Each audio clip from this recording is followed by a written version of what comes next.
Hi there, welcome. My name is Lineap and I am so excited that you are here with us today. Normally you would find me on my own YouTube channel, DIY Beauty on Purpose, where I DIY high-end looking decor all on a budget. Today I am partnering with a maker studio to bring you a really easy, very beautiful spring decor. Last time I was here, I tried some new products from a maker studio. I had never tried their products before and I was absolutely blown away with the quality, with how easy it was to work with.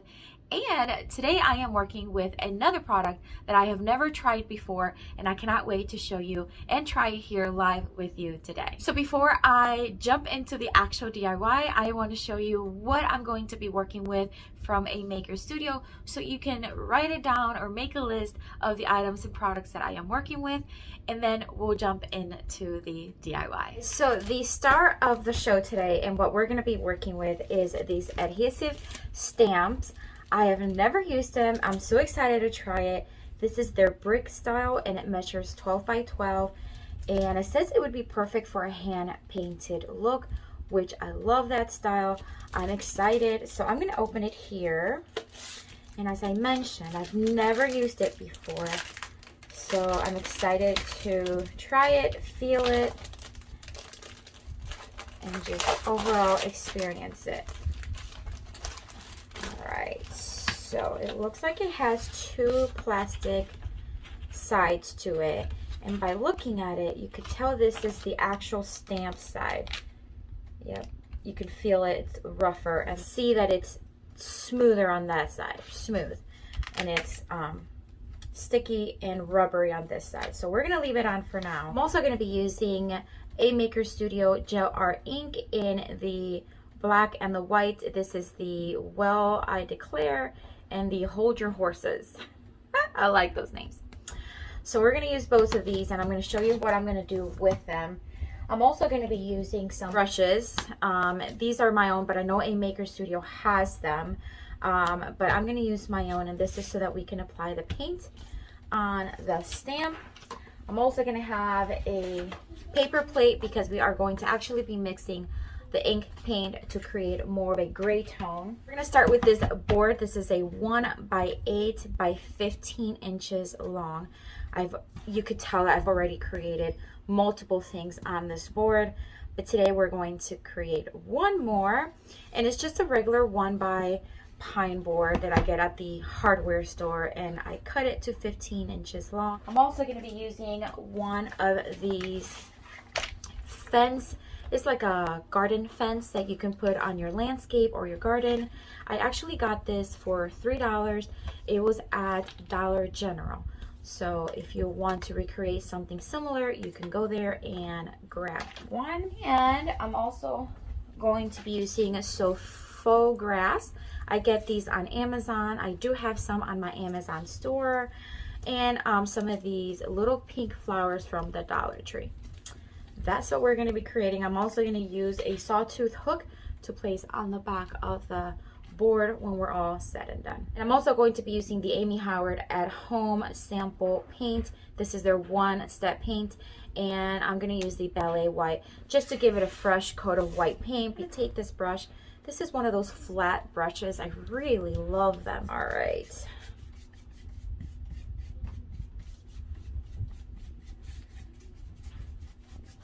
I'm not against painting something dark or colorful. I'm fine with that. I just prefer a white base for decor because to me it just goes more with my style. But obviously you can take this as inspiration and kind of do what you need to do with it if you would like to recreate it at home. All right, so I think one coat should be good. We're gonna start working on my little fence here. So I want to cut it, you know, cut obviously a lot of it off. We're going to use my wire cutters here to just cut some of these little details back here. I need this real quick to just kind of eye out kind of where I want to. So we're going to cut right after this one.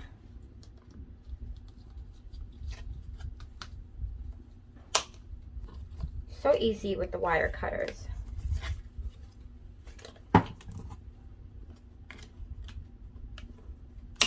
There you go. Just going to use my square here just to kind of give me where I need to cut. And I'm hoping it doesn't snap. It is a very, very light plastic. So I'm hoping, I'm just gonna go little by little and hopefully it won't crack on me. I'll go this way now. Oh, there it goes. Okay. And just sand it down just a little bit. So now that I have it, let's make sure it's gonna look pretty good here on the board. I think that's pretty close. So to give it some color, I am going to stain it using this antiquing wax. That's just an antiquing wax that I already had at home. Just a bit, just to kind of stain it. And then we're gonna wipe off a lot of the excess. This is just to give it color and so it's not so white against the white. So you can see I'm applying it, but I'm also removing a lot of the excess. And I just want to make sure that it's on all the little corners of the fence. I'm gonna grab one of these so that it doesn't get my white paper all stained.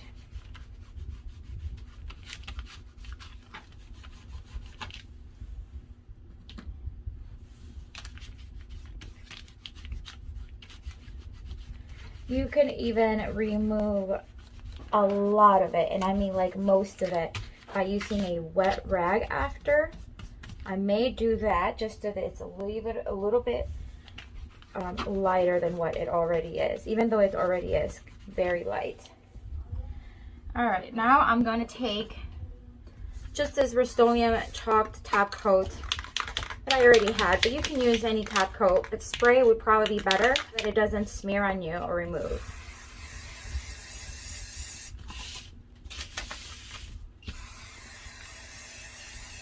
All right, I'm gonna put that to the side and let it dry. All right, so I removed the backing of the brick to expose the stamp. So now we have the stamp, the sticky rubbery part on this side. And I am going to leave the back clear cover, even though it looks like you can remove it. I'm gonna leave it so that it's easier to kind of pick up and stamp and not have to actually touch the stamp. So I'm gonna leave the plastic on there. Now I am going to mix some of the ink color and I'm going to make a lighter gray. So I'm just going to put a little bit of black and some white, more white than black because I want it to be a lighter gray. And just using my sponge brush here, I'm just gonna mix until I kind of see what I like. That's a really good tone actually. I'm gonna add just a tiny little bit of white just to make it a little bit more lighter, and then just mix it. Okay, and that should be sufficient because it's not a big board that we're going to be stamping. So I like that color, so we're gonna use that. All right, so now that I have my board and my paint mixed, it's time to take the stamp and just kind of eye out which side I want to do. So I think I want to do it this way. And I'm going to, remember, it's not the clear plastic edge that I'm going to use as a guide. It's going to be the actual stamp. So I'm just going to eyeing out kind of like where I need to add the ink, because I don't want to add ink all over if I don't need to. So it's going to be about halfway through those. So now I did turn off the fan on the ceiling because I don't want the ink to dry on me as I'm applying it. So I'm just going to apply it right along the sides and a little bit of the details. So can you see that there's some kind of like a little bit of details on the brick? I'm going to put on some of them, but not all of them. So I'm just going to start dabbing it, being very careful to stick on the actual lifted stamp part and not so much on the actual plastic over here.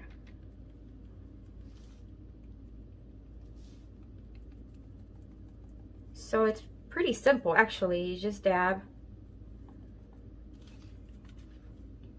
I want to take it to, as I measured, take it this way as far as I can. And like I said, I'm just going to lightly brush those little details that were there. Okay, I think that should be good. So now I'm going to take the stamp and I'm just going to just place it. Now once I place it down, I don't want to scooch it around.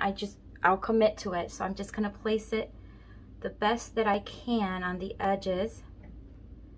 Place it down and then just push it down.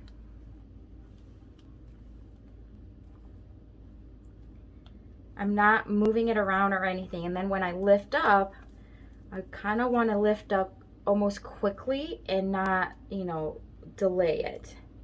All right. I'm going to grab the sides and lift. Oh my gosh. Do you see the details? How it looks authentic, like a brick, like an old brick wall? I love that. Love, love, love it. All right, so now on to the bottom part. Same thing. I'm just gonna line them up and see kind of where I need to add more ink to. It's harder to see now where you need to add because there's still a little bit of ink on there, but I do want to add more in case it's not enough. One of the things that I tell my viewers is I am never looking for perfection. If I look for perfection, I will fail and I will never be happy with what I create because nothing is perfect. I'm not perfect. So I often just say, hey, if it's not perfect, it's okay. And it's actually allowed me to just have a lot more fun and really enjoy what I'm making and doing because it just relaxes me more. I don't need to be so concerned about it being perfect. And I know it's easier said than done, but all right, so let's just place it evenly with the other line on the edge and then just place it down and stamp. Okay.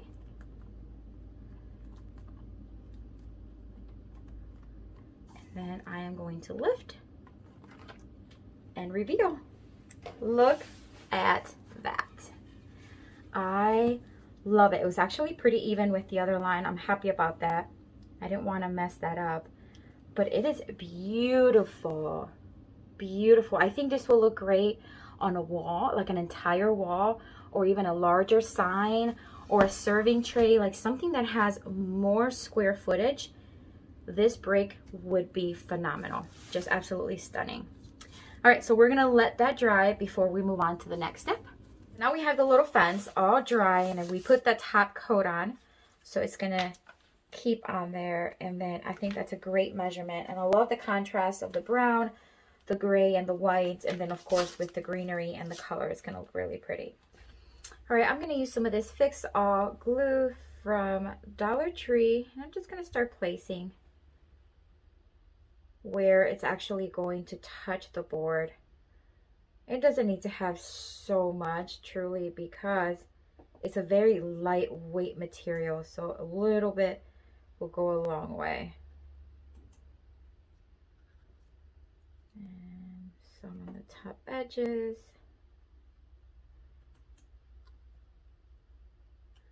All right, let's see. So we're just gonna place it right on top. And I'm gonna try to keep it even at the bottom. And this is not like hot glue where it's going to dry very quickly and harden. It's going to be a while, but I'm also not going to be lifting it up in that. So we're going to try to just move on. So here we got the greenery, and I'm going to start with the faux grass. And you see how this is lifted up right here? So I want the florals to be on this side, so it kind of even things out, and I think it would just look better anyways. So I'm going to start by placing some here and there. We are going to hot glue them in place, but first I just want to dry fit them to kind of see how I want to see them. I think that's looking pretty good. So it kind of spreads out a little bit that way. So that's pretty good. So I'm just going to start adding some hot glue and start building on top. And we're going to cover all the stems in a little bit. So not too much hot glue is needed either. We're just going to start building as we need.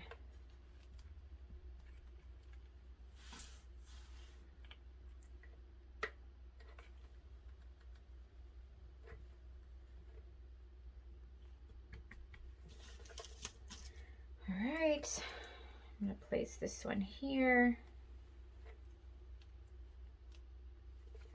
And then maybe that one there. All right, that's looking pretty good. Now I'm going to take some of the little flowers here, and I may have to cut some of the stems.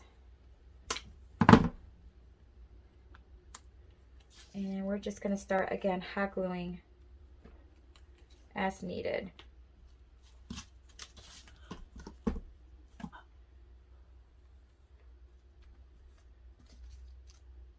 I think that's looking so cute. This one I want a little lower to add a little bit of color right here in the center.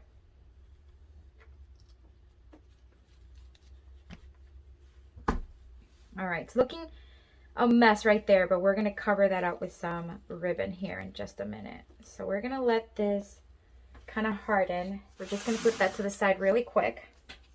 And I'm going to take some of this burlap ribbon. This is from Dollar Tree, I believe. We're just going to make a very simple bow. The way I make my bows is that I take the ribbon and then I loop it just like that, like one of those awareness ribbons.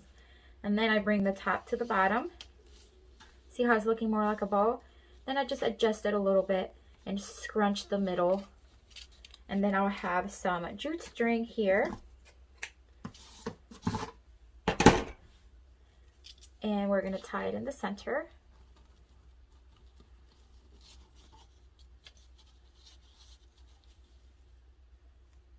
Okay. We're going to cut the excess string. We're going to dovetail the little legs there. So we're going to fold them in half. And we're just going to, from corner to top, that's going to dovetail the little legs. Nice and cute. Now this one's too long, so we're gonna make this one shorter. That's much better. It's a cute little bow. So now we're gonna bring back and we're going to place it right there to hide all that excess glue. We're just gonna hot glue it in place. I'm gonna fluff the bow as needed. And we are just about done. All right, so we are all done and I cannot be any more pleased with how this DIY turned out. I think it is super cute, very springy, and of course, the brick, which looks absolutely stunning. I want to thank A Maker Studio for having me again join them on their channel. To me, it is absolutely my pleasure. I absolutely love all of their products, and I know that you will too. I also want to invite you to join me on my YouTube channel, DIY Beauty on Purpose, which is linked down below, and I post every week new DIY videos that I know you're going to love. I hope you have a blessed day and have fun creating. Bye!